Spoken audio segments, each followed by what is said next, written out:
आईची रेसिपी मराठी ब्लॉगमध्ये आपलं स्वागत आहे। तर आज मी शेवग्याच्या शेंगाची आमटी करणार आहे। तर ही मस्त अशी आपली शेवग्याची शेंगाची आमटी कशी रेसिपीमध्ये आपण बघणार आहोत। तर त्याला काय काय आपल्याला साहित्य लागणार आहे ते तुम्ही बघा, पूर्ण रेसिपी बघा आणि मगच करून बघा आणि केल्यानंतर कशी झाली आहे तुमच्या घरी ही रेसिपी तर ते नक्की मला कमेंट्सद्वारे कळवा।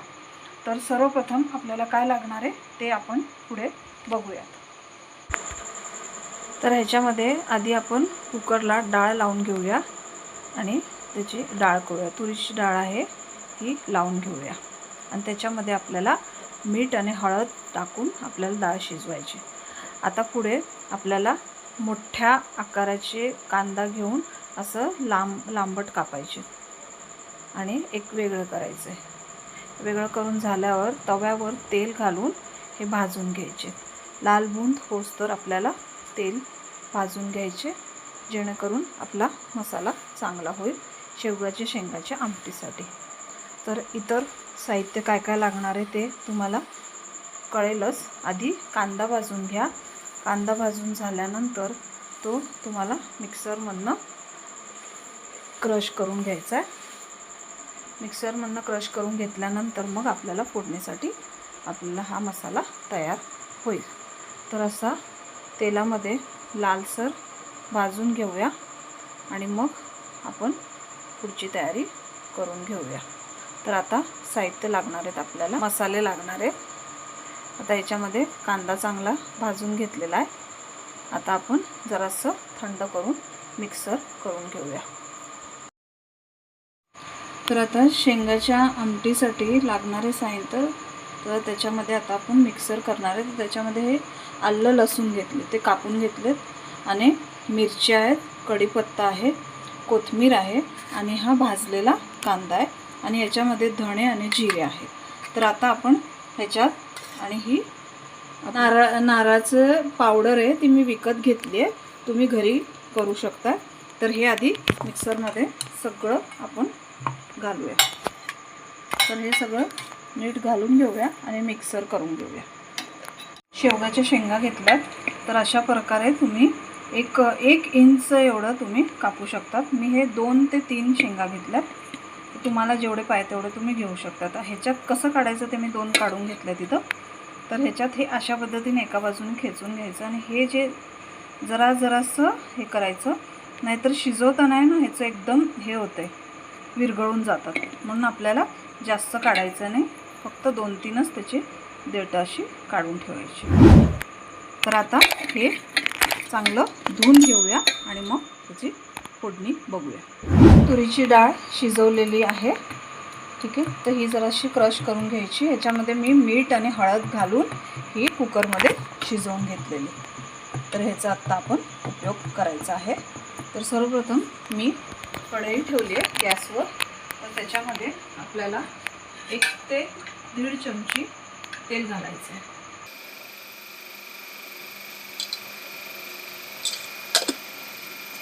आता त्याच्यामध्ये आपल्याला मोहरी घालायची, 1 छोटी चमची मोहरी, आणि ती फुलल्यानंतर आपल्याला जिरं घालायचं। आता ती फुलत आली आहे, जास्त जिरं घालायचं नाही कारण की आपण मिक्सीमध्ये घातलं होतं।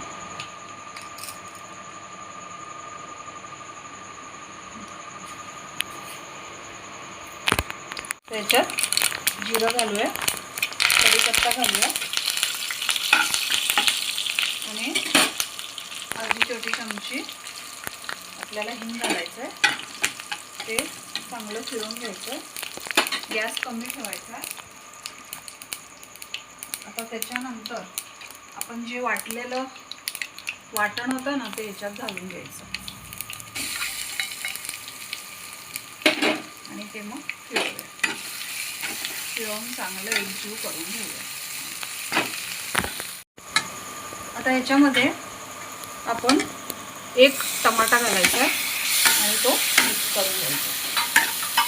आता टमाटा घातला की आपण काय करायचं, एक सिक्रेट आपला फॉर्म्युला आहे, ते म्हणजे त्याच्यात आपल्याला मीठ घालायचं, जेणेकरून हा टमाटा विरघळतो.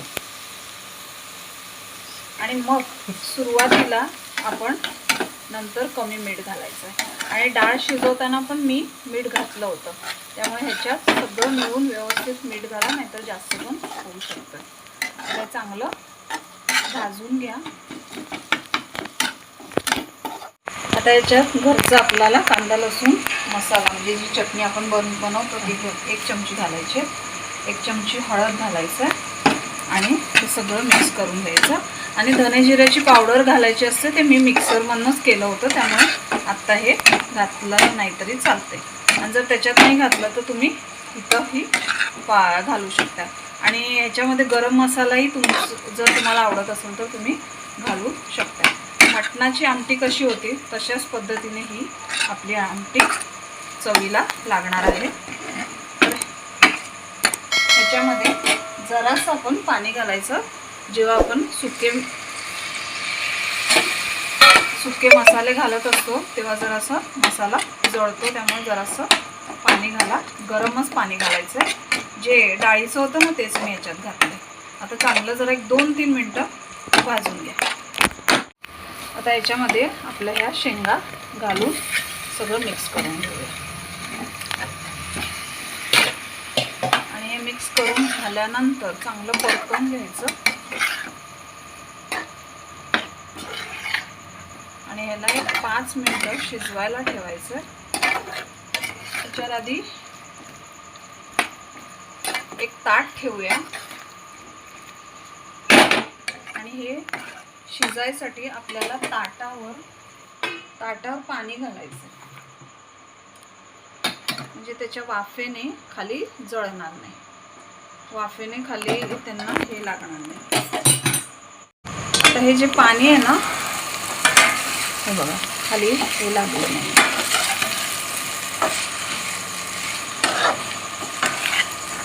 आता हे पाणी आपण ह्याच्यात घालायचं आणि अजून 1-2 मिनटं याला फिरवून घेऊया. 2 मिनटं जरा ठेवून घेऊया. आता हे पूर्ण पाणी ह्याच्यात घालून घेऊया आणि सगळं फिरवून घेऊया.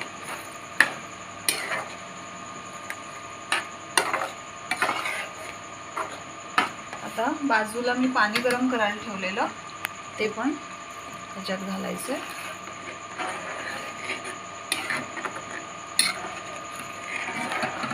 तर तुम्हाला पातळ पाहिजे का घट्ट पाहिजे तुमच्या आवडीनुसार तुम्ही ही आमटी करू शकता. ठीक आहे, मला जरासं मीडियम पाहिजे आमटी, तर मी थोडं पाणी घातलं. आता ह्याच्यामध्ये जरा उकळी आली की आपण डाळ घालायची. उकळी आली आहे, आता गॅस कमी करूया.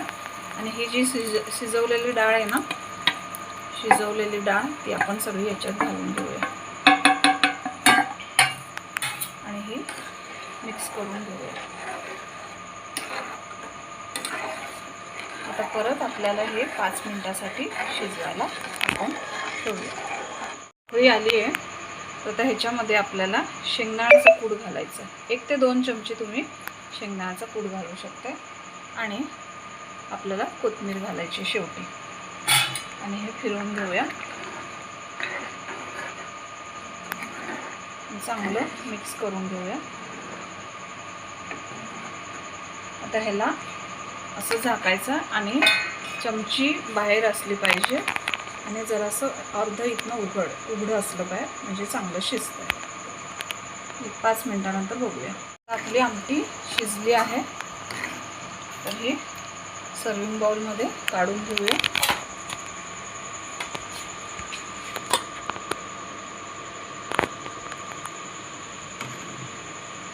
तर अशा प्रकारे आमटी तुम्ही घरी बनवा आणि ही भाताबरोबर नाहीतर भाकरीबरोबर तुम्ही सर्व करू शकता.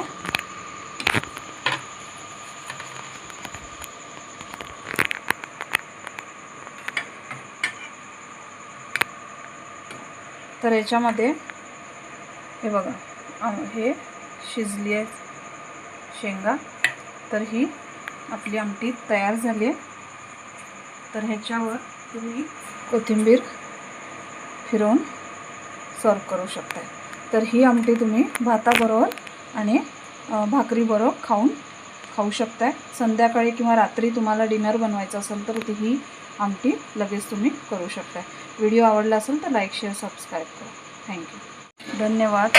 श्री स्वामी समर्थ।